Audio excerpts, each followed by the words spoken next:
Bonjour, bonjour à tous, nous sommes très heureux de vous retrouver ici en direct depuis le studio TV du Figaro, depuis la homepage du Figaro.fr et sur le Facebook Live de Figaro Immobilier pour cette 30e émission des Clés de l'Immo. Les Clés de l'Immobilier vous rendre service tous les vendredis, c'est notre credo.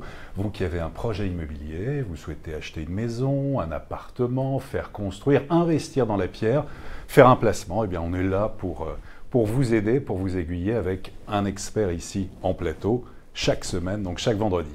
Alors après le financement, après les travaux, après l'international, après le neuf, aujourd'hui, on va parler des fondamentaux, on va parler de l'achat et de la vente d'un bien immobilier avec, il y a beaucoup de questions qui se posent. On vous remercie, vous êtes de plus en plus nombreux à nous poser des questions chaque vendredi. Ici, on ne peut pas répondre à tout le monde, mais bon, on est en train de réfléchir aussi à mettre en place un forum. Je vous en dirai un peu plus tout à l'heure.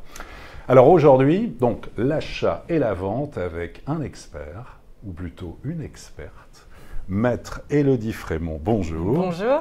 Alors Élodie est déjà venue, oui. C'est le régional de l'Étape, c'est la deuxième fois. Deuxième fois, membre de la Chambre des notaires du Grand Paris. Un mot sur les notaires du Grand Paris? Ça réunit maintenant une grande région, puisque ça réunit 5 chambres, et qui ont vocation évidemment à promouvoir l'élan nouveau de ce Grand Paris, sous forme immobilière, mais également de droit de la famille, et les notaires y contribuent activement. Très bien, activement, et de droit il va en être question dès maintenant, puisqu'on est ensemble en direct jusqu'à 13h30. N'hésitez pas aussi à nous interpeller ou à poser des questions si vous le souhaitez ou avoir des précisions. Prête? Prête. Bon, très bien. On va y aller. Première question. Alors, c'est une question de Jérôme. Jérôme nous dit « Je suis locataire à Sèvres. Je vais hériter d'un appartement d'une valeur de 140 000 € à Oulgat. Si je décide de le garder et souhaite le mettre en location, comment vais-je être fiscalisé? Je souhaite rester locataire de ma résidence principale. » Alors, au titre des revenus fonciers, forcément, il va déclarer les loyers comme des revenus fonciers, ce qu'il faisait déjà dans ses précédentes locations. L'avantage de conserver le statut de locataire, c'est que si jamais il change d'avis et que le bien Oulgat décide de le vendre, il sera exonéré de plus-value dès lors qu'il n'a pas été propriétaire dans les 4 dernières années de la vente. D'accord, donc ça c'est à prendre en compte. Vous avez régulièrement des questions de ce type, justement, ou c'est quelque chose, oui? Oui, en matière d'exonération d'impôt sur la plus-value, de plus en plus, parce que malheureusement, les niches sont de plus en plus réduites. Il n'y a pas 50 cas d'exonération. Vous avez 0 impôt à payer en cas de vente sur la plus-value acquittée. Si, premièrement, c'est votre résidence principale, quel que soit le délai de détention. Deuxièmement, si vous êtes propriétaire depuis plus de 30 ans du bien que vous vendez, résidence principale ou pas, on s'en fiche. Ou troisièmement, si vous vendez un bien qui n'est pas votre résidence principale et que vous n'avez pas été propriétaire dans les 4 dernières années, mais à condition que le prix de vente, vous l'utilisez pour acheter une résidence principale dans les 2 ans à venir. Très bien, belle précision. Question de Chantal, habitante dans un immeuble du 4e arrondissement de Paris. Nous sommes envahis de touristes qui viennent pour de courtes durées et font beaucoup de bruit. Légalement, est-ce qu'il est possible d'interdire la location meublée saisonnière, même si notre copropriété ne le prévoit pas dans ses statuts? Alors, il y a 2 choses. Premièrement, la location meublée saisonnière dans certaines communes, et je pense notamment à Paris, n'est pas du tout favorisée, voire même quasiment interdite, on va dire ça comme ça. En tout cas, elle est pénalisée d'un point de vue civil, enfin administratif, urbanistique, et d'un point de vue fiscal.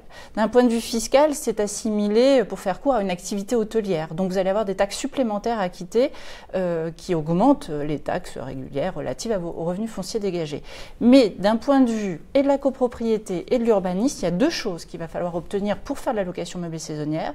Il faut l'autorisation de la copropriété, parce que comme le signale l'auditrice, il y a des allers et retours qui font que ça peut abîmer les parties communes, et la copropriété a le droit de s'y opposer.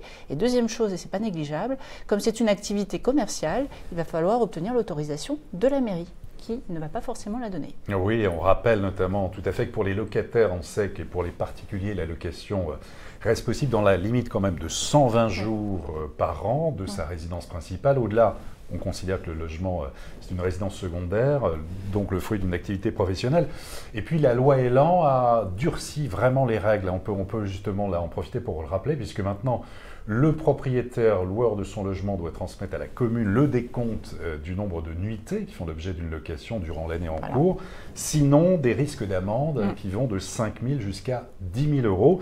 Et les obligations pour les plateformes type Airbnb, qu'on connaît bien, les plateformes doivent vérifier le numéro d'enregistrement afin de bloquer automatiquement les annonces de ceux qui sont au-delà de ces fameux 120 jours autorisés par la loi. Sinon, eh bien, ce sont là des amendes qui vont de 12 500 jusqu'à 50 000 euros par logement. Voilà, je vous le précise parce que c'est quand même relativement nouveau. C'est la loi Elan là, qui est effective depuis le début de l'année 2019. Et voilà, on ne peut plus faire tout et n'importe quoi. Ça a été le cas, mais vous le disiez, dégrader aussi les parties communes. Mais là elle évoquait le bruit. Oui. Tout ce qui est bruit, là, ça rentre en ligne de compte. Très bien. Question suivante, question de Bernard. L'administration fiscale vient d'ouvrir à tout le monde les données sur les prix des maisons et des appartements. Quand est-ce que les notaires feront la même chose et gratuitement ? Alors, ça, ouvrir les données, les notaires l'ont fait depuis des décennies, sans vouloir être désagréable. En revanche, pour rentrer ces données, ce sont des données qui font l'objet d'un travail vraiment d'un bureau statisticien avec l'aide de l'INSEE. Donc, il y a vraiment des contributions professionnelles de haut niveau qui font que malheureusement, la gratuité n'est pas possible. Il se trouve que ces données sont transmises brutalement, brutalement à l'administration fiscale. Oui, bon. Voilà, les chiffres bruts. Sans analyse. En revanche, si vous voulez une analyse plus pointue, disons-le comme ça, avec un prix mètre carré le plus ajusté possible, parce que les statistiques de la Chambre des notaires font état également du type de bien que vous louez, de la surface, de l'emplacement, donc bref, de différents critères que l'administration fiscale ne dévoilera pas, bien entendu, puisqu'elle n'a pas fait cette analyse-là, et bien fatalement, tout travail mérite salaire et ça implique un coût. Bon, sachant qu'il y a plusieurs bases quand même chez les notaires, il y a à la fois la base bien, base Perval, qu'on a régulièrement les avant-contrats, en tout cas nous journalistes, les avant-contrats des notaires de Paris, du Grand Paris. Pour le reste de la France, c'est pas... Non. Mais alors pourquoi déjà ? Alors parce qu'on considère que les données sont comptables, entre guillemets, sont utiles dès lors que la base de données est alimentée par les notaires, que nous sommes, pour un minimum de 50%. Si on n'atteint pas un certain quota, on trouve que les données ne sont pas crédibles. S'il n'y a que 10% qui alimentent la base de données, ce n'est pas très révélateur d'un prix moyen mètre carré, par exemple. Donc sur, le Grand Paris, on n'a pas trop le choix, on se fait taper sur les doigts si on n'alimente pas bien la base de données. Donc le quota est obtenu. Dans d'autres chambres, ou pour des considérations aussi financières, le quota n'est pas forcément obtenu et vous n'avez pas forcément tous les mêmes montants. Mais on va en tout cas vers une transparence, de plus en plus des données. C'est important pour connaître la valeur d'un bien ou de savoir justement combien le voisin a pu le vendre, même si on n'a pas, on imagine, est-ce que ce sera possible un jour d'avoir ces bases de données en temps réel ? Non, parce que pour l'instant, il y a toujours un écart quand même de 3 mois, 6 mois, notamment la valeur foncière que donne le Bercy, là, le gouvernement, sur le cadastre, en fait, il y a un écart de 6 mois. En fait, ça va jusqu'à juin 2018, depuis 2014 jusqu'à juin 2018, mais c'est quand même une information importante. Donc les notaires, vous engagez, Élodie, là, de dire ça viendra bientôt, mais il y a toujours une partie payante, c'est ça, mais ça viendra bientôt, l'engagement est pris.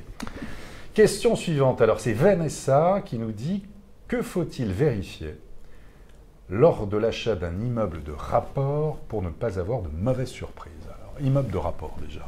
Immeuble de rapport, comme son nom l'indique, c'est qu'on le destine exclusivement à la location et à la rentabilité locative. Donc, on ne va pas avoir les mêmes préoccupations qu'un bien qu'on va occuper. Ce n'est pas très gentil pour le locataire, mais c'est quand même la réalité. Donc là, c'est un investisseur qui place son argent carrément dans un immeuble. Absolument. Bon.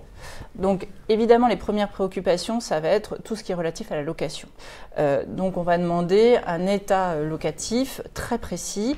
Alors, ça comporte évidemment les baux, ça on l'imagine. Ça comporte également les quittances. Pourquoi ? Pour vérifier déjà que les locataires payent bien. Ensuite, pour vérifier qu'on a des garanties. Est-ce qu'on a un cautionnement? Est-ce qu'on a une sûreté extérieure, type bancaire, cautionnement bancaire ou tierce? Est-ce que le bail a été conclu pour une ou plusieurs personnes? Parce que comme son nom l'indique, en cas de renouvellement de bail, faut s'inquiéter de savoir si on doit réintégrer 2 ou une personne. Et quel est le type de bail conclu. Évidemment, alors l'analyse des baux, ça mérite un véritable audit, c'est extrêmement important pour un investisseur parce que bien évidemment il n'a pas envie d'avoir un fil à la patte, de sorte que si jamais les baux ont été mal rédigés, il y a 3 conséquences non négligeables qui peuvent s'en suivre. C'est d'abord le renouvellement des baux, est-ce qu'ils se renouvellent dans 3 ans, dans 6 ans, dans 1 an, suivant le type de bail. Ensuite, ça peut être en meublé aussi, enfin c'est autre chose, oui. Ça peut être du meublé, ça peut être du libre. Il reste encore quelques baux type loi 48 avec évidemment une rentabilité locative très très faible, mais encore faut-il analyser le bail en sachant s'il y a eu des aménagements et le requalifier en bail loi 89, ça peut arriver.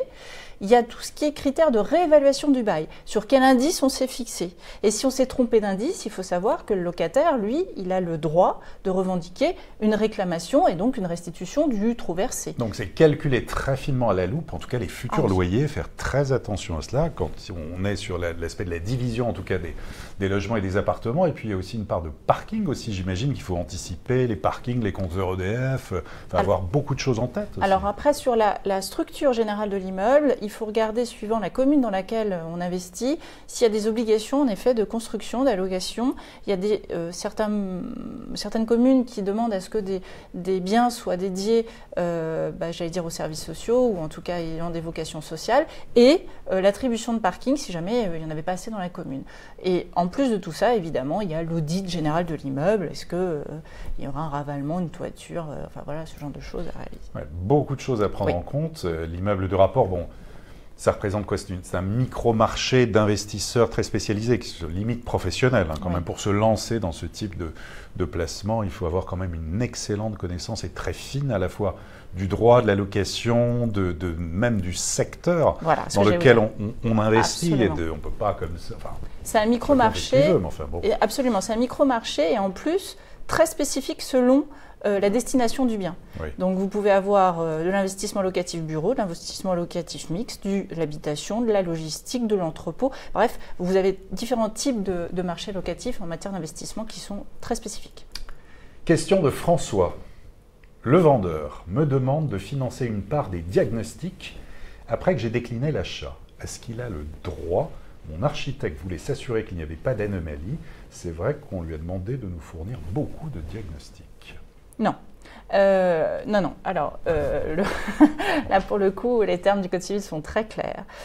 Ils indiquent que l'acquéreur, donc l'acquéreur, ce n'est pas le bénéficiaire, l'offrant ou le promettant, ou le futur acquéreur, c'est l'acquéreur, doit assumer le coût de l'acte. Mais tout ce qui relève d'une obligation d'information doit être assumé par le vendeur. Donc le vendeur, c'est lui qui doit produire tous les diagnostics qui sont obligatoires, type loi Carré si on a un lot de copropriété, plomb, amiante, termite, que sais-je, réseau d'assainissement. Et s'il a envie d'accéder à la demande d'un futur acquéreur qui lui dit « mais en plus j'aimerais avoir un audit de la toiture, etc. », il n'est pas obligé d'y accéder, mais dans ce cas-là, au préalable, il aurait dû proposer à l'acquéreur, à titre purement conventionnel, de supporter le coût. S'il ne l'a pas proposé, il aurait dû lui demander avant, dans ce cas-là, de s'engager, de payer ou de participer financièrement à ces diagnostics. Non, mais c'est bon à savoir ça. Est-ce que là aussi, ça arrive souvent ou Non, c'est plutôt rare. Non, honnêtement, c'est plutôt rare. Très bien. Question de Florence. Avec mon mari, nous venons de signer un compromis pour un petit studio, pour du locatif, et nous avons un contrat de mariage en communauté universelle. Est-ce que nous avons intérêt à l'acheter dans le cadre d'une SCI, voire une SCI familiale? Alors, en fait, le fait d'être marié sous un régime de communauté universelle fait que tout ce que vous allez acheter pendant votre union va appartenir à la communauté. Pas monsieur, madame à 50%, c'est la communauté qui est une entité à part entière. Alors que ce soit des parts de société, que ce soit en direct, très honnêtement, ça ne changera pas grand-chose. En revanche, la question qui nous est souvent posée en pratique, c'est de dire est-ce que j'ai intérêt à acheter en SCI parce que ça coûtera moins cher qu'en direct? Alors ça, c'est complètement faux. À chaque fois, vous devez avoir ce type de question. Oui, j'imagine. Est-ce que ça coûtera moins cher? Est-ce qu'il y a un intérêt? Alors, et donc le coût est le même. Que ce soit une SCI, monsieur tout seul, monsieur, madame, la communauté, le coût, les frais d'achat, la fiscalité, identique. SCI, Société Civile Immobilière. Bon, il faut quand même voilà. En revanche, ce qui va changer, c'est le traitement fiscal, non pas à l'achat, mais à la vente, ou pendant la durée de vie de la SCI, autrement dit, pendant la durée de l'investissement locatif. Et le traitement des loyers va différer suivant la structure que vous utilisez en direct SCI, mais surtout suivant le régime fiscal de cette SCI, impôt sur les sociétés ou soumis, ce qu'on appelle translucide, à l'impôt sur les revenus. D'accord. Alors là, une question, j'imagine que vous l'avez, mais alors des millions de fois. C'est Frédéric. Frédéric voudrait savoir combien de temps après la vente d'une maison, dans le cadre de la vente d'une succession, est-ce qu'on touche l'argent de la vente? Voilà. Il faut attendre combien de temps avant d'être payé? Alors, combien de temps? Immédiatement. Il n'y a pas de délai. Comment immédiatement? Immédiatement. C'est-à-dire qu'à partir du moment où vous avez signé votre acte de vente, le notaire doit procéder au virement immédiat des fonds, direction les vendeurs. C'est quoi? Dans la minute qui suit la signature, on a l'argent sur son compte. Alors attention, il y a un délai bancaire. C'est-à-dire que moi, je vous donne un ordre de virement, comme vous me donnez un ordre de virement dans la direction de mon compte bancaire, il va s'écouler 48 heures, ce qu'on appelle les délais bancaires, interbancaires. Mais l'ordre de virement par le notaire suite à un acte de vente, passé le délai promesse de vente qui est habituellement de 3 mois, le jour de la vente, on signe. Le virement doit avoir lieu immédiatement. Donc, immédiatement, donc là c'est pour répondre à Frédéric, donc immédiatement normalement, et en ce qui concerne la promesse de vente, là par contre il faut attendre donc quoi, c'est 3 mois? Voilà, 3 mois, le délai classique c'est 3 mois. Très bien. Valérie, je détiens la nue propriété d'une maison. En cas de vente de cette maison, l'argent revient-il à 100% à l'usufruitier ou est-ce qu'il est partagé avec le nu propriétaire? Alors bon, on va faire un peu de décryptage quand même sur la nue propriété. Absolument. Alors, dans notre jargon, on appelle ça un démembrement de propriété. C'est-à-dire que concrètement, vous avez un stylo. Ce stylo, vous en avez la propriété, vous l'utilisez. Si vous écrivez avec, ça s'appelle l'usufruit. J'en jouis, j'en profite, j'utilise l'encre. Et si, en revanche, ce stylo ne vous appartient pas, vous allez le restituer à son propriétaire. Et ça s'appelle la nue propriété. Sur une maison, sur un appartement, c'est le même principe. L'usufruitier, c'est celui qui jouit de tout. Il a le droit d'occuper le bien, de louer, d'encaisser les loyers. Il a le droit de payer les taxes, les charges, les frais relatifs à cet investissement. Et le nu propriétaire, il a le droit, entre guillemets, pas grand-chose. Il est propriétaire, voilà. Mais il n'a pas la jouissance du bien. Absolument. Et cette jouissance, il l'aura quand? Au décès de l'usufruitier. Alors, pour répondre à la question sur un prix de vente, comment ça se concrétise? Parce que sur un bien immobilier, on arrive à comprendre, voilà, je suis dans les lieux, je suis l'usufruitier, et je récupérerai le bien quand l'usufruitier sera décédé. Très bien. Le prix de vente, il y a 2 possibilités. Soit cet usufruit et cette nue propriété ont été créés suite à un décès. Et auquel cas, le jour de la vente, on procédera à une distribution du prix. L'usufruitier touchera sa part, le nu propriétaire touchera sa part. Comment calculer ce pourcentage? C'est pas moi qui le dis, c'est un barème fiscal qui, compte tenu de l'âge de l'usufruitier, va vous dire que ce sera un pourcentage. Si vous avez plus de 71 ans, votre usufruit vaut 30%. Donc sur un prix de 100, l'usufruitier touchera 30, le nu propriétaire 70. Si par contre cet usufruit, il résulte d'une donation, en règle générale, dans l'acte, on prévoit 2 circonstances. En cas de vente du bien, vous avez la possibilité, si tout le monde en est d'accord bien entendu, soit de distribuer le prix, comme je viens de vous le dire, en fonction de l'âge de l'usufruitier, soit au contraire de conférer la totalité de ce prix au bénéficiaire de l'usufruit en totalité, qui en fera ce qu'il voudra et qui reportera ce démembrement usufruit du propriété sur la nouvelle chose achetée. Ce qu'on appelle dans notre jargon une subrogation. Donc, pour répondre à la question, c'est soit on distribue le prix en fonction de ce barème fiscal, soit on met tout entre les mains de l'usufruitier, on lui fait confiance et on lui dit au décès, je récupérais 100% du prix. Très précis, et le dit effectivement. Mais le barème fiscal a-t-il évolué ces dernières années, justement, là-dessus ou pas? Non, il a évolué il y a 5 ans, je crois, ça a été modifié en matière d'une année près, bon, passons, mais non, il ne bouge pas. Serge demande, est-ce que l'on peut modifier un bail commercial en bail habitation? Alors, la réponse, c'est qu'on peut toujours tout modifier, tout est conventionnel. Enfin bon, et donc alors? On peut tout faire, mais il y a quand même quelques considérations juridiques et pratiques. Pour passer du commercial à l'habitation, il faut que le bien que je donne en location, fatalement, ce soit plus du commercial, mais de l'habitation. Alors, ce que l'on voit en pratique très souvent, c'est j'avais une boutique et puis finalement, j'ai décidé de l'aménager en habitation pour faire un bail à usage d'habitation. Alors, ça va... Est-ce qu'il faut, juste parenthèse, il faut attendre la fin du bail quand même ou on peut le faire en cours de... Alors, sauf évidemment si votre preneur, le locataire, est d'accord pour renoncer à son bail initial, mais normalement, vous êtes contraint d'attendre la fin du bail. D'accord. ça va générer plusieurs considérations qui ne sont pas des moindres. La première chose, c'est que votre règlement de copropriété, il a fatalement dit le rez-de-chaussée, c'était du commercial. Donc il va falloir modifier le règlement de copropriété. Alors, modification du règlement de copropriété, c'est tenir une assemblée générale et demander à un géomètre de recalculer les tantièmes, parce que quand il y avait un local commercial, on prenait moins sa douche que quand c'est de l'habitation. Donc les tantièmes sont modifiés. Ça, c'est la première chose. Ensuite, muni de ce document, il va falloir aller voir la mairie pour lui dire j'avais du commercial, aujourd'hui je change l'affectation de ce bien et j'en fais de l'habitation. Et les mairies vont vérifier, ce qui est normal, ce qu'on appelle les normes d'habitabilité. S'il n'y a pas suffisamment de ventilation, notamment dans le rez-de-chaussée en question, parce qu'il n'y a pas suffisamment, c'est une vitrine, j'ai pas de fenêtre, on ne peut pas en créer, ça va être refusé. Voire le permis de louer dans certains secteurs aussi. Hein. Absolument. Ouais. Et quelquefois, on est même obligé d'aller jusqu'à la demande d'un permis de construire pour refaire la devanture, parce que ça ne répond pas aux conditions de décence. Donc ça, on a dit premièrement la copropriété, deuxièmement la mairie, et puis troisièmement, évidemment, instaurer un nouveau bail d'habitation respectant, suivant les dispositions à venir, puisque vous savez qu'on avait un plafonnement des loyers et qu'aujourd'hui il est remis en question, ou en tout cas on attend le Saint Graal, la décision de cour d'appel. En tout cas pour Paris, oui. Pour Paris, oui. Et certaines grandes agglomérations. Type Lille, Lyon, etc. Et donc la troisième chose qu'il faudra évidemment vérifier, c'est que votre bail soit conforme aux considérations de décret administratif aux normes de location. Bon, Serge, hein, c'est pas simple du tout. C'est possible, mais c'est pas simple. Voilà. Alors, question d'Estride. Peut-on modifier l'avant-contrat entre sa signature et la fin du délai de rétractation? C'est aussi une question fréquente, non? C'est fréquent, notamment lorsqu'il y a des considérations qu'on n'avait pas à l'avant-contrat. Typiquement, j'achète une maison, on a signé une promesse de vente et je n'ai pas demandé le certificat d'assainissement et il résulte que le réseau d'assainissement n'est pas aux normes et le coût est de 6 à 12 000 euros. Alors il est évident que votre acquéreur il va vous répondre, l'équilibre, enfin peut-être pas juridiquement, mais le notaire répondra à sa place. Bon. L'équilibre économique du contrat n'est pas respecté, les données ne sont plus les mêmes. Donc il faut revoir notre copie. D'abord le principe c'est qu'un contrat, une fois que c'est signé, on ne revient pas dessus, sauf considérations extraordinaires. Donc ça veut dire, dans les considérations extraordinaires, on prévoit tout ce qui est conditions suspensives classiques. Évidemment, il y a un arrêté de péril, une interdiction d'habiter, les conditions sont plus les mêmes.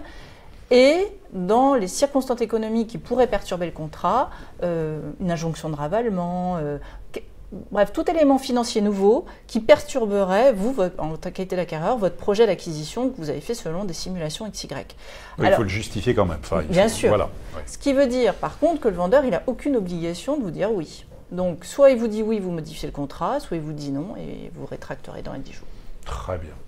Question de Bergame. Je souhaite acheter un appartement. Ma banque a refusé mon prêt. Puis-je demander au vendeur un échelonnement du paiement du prix de vente? Le prix du bien est de 218 000 euros. Que dit la loi? Absolument. S'il ne peut pas payer. Eh bien, oui. Oui, alors, dans le contrat, classiquement, on prévoit qu'en cas de refus de prêt, il suffit de le produire au vendeur et ça annule l'avant-contrat. Mais il est possible aussi de lever l'option, c'est-à-dire de dire j'achète quand même.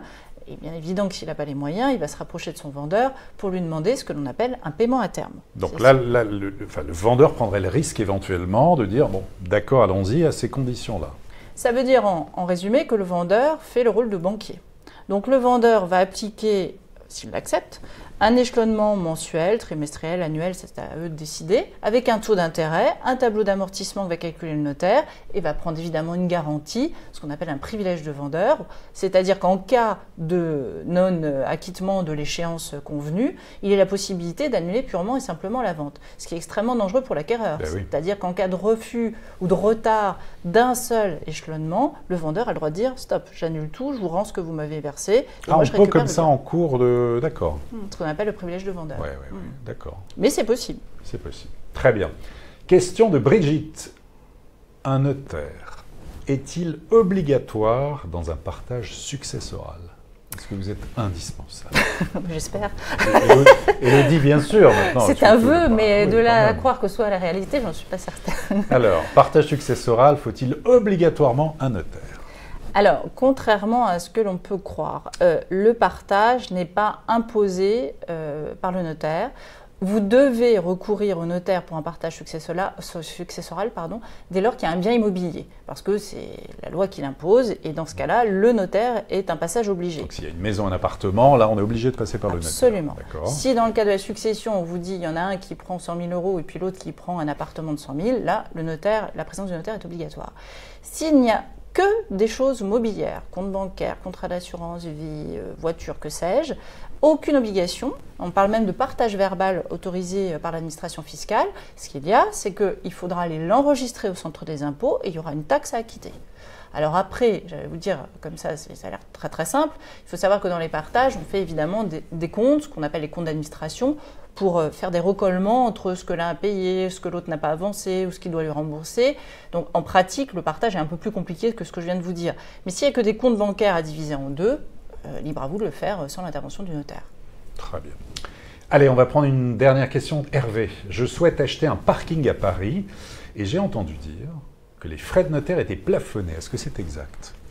Et il va être déçu.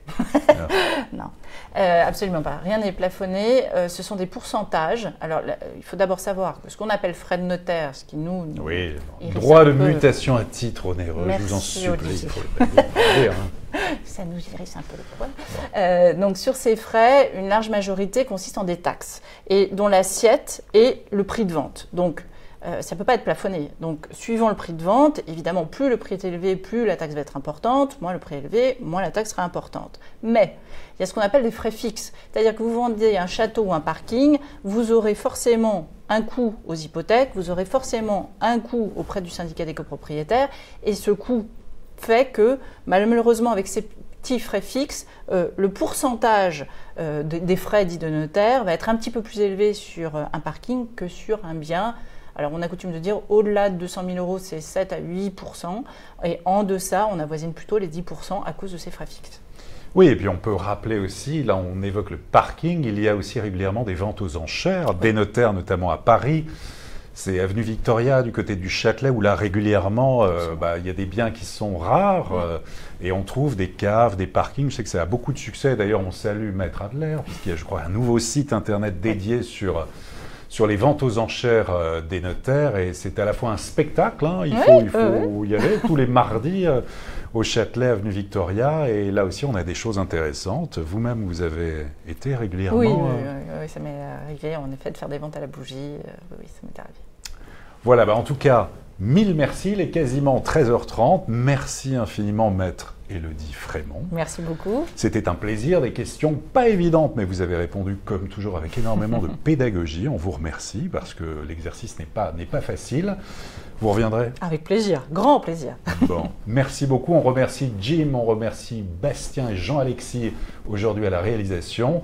On vous dit rendez-vous vendredi prochain pour parler, là on parlera financement, et d'ici là, très bon week-end, très bonne journée à tous et à très bientôt pour une prochaine édition des Clés de l'Immo.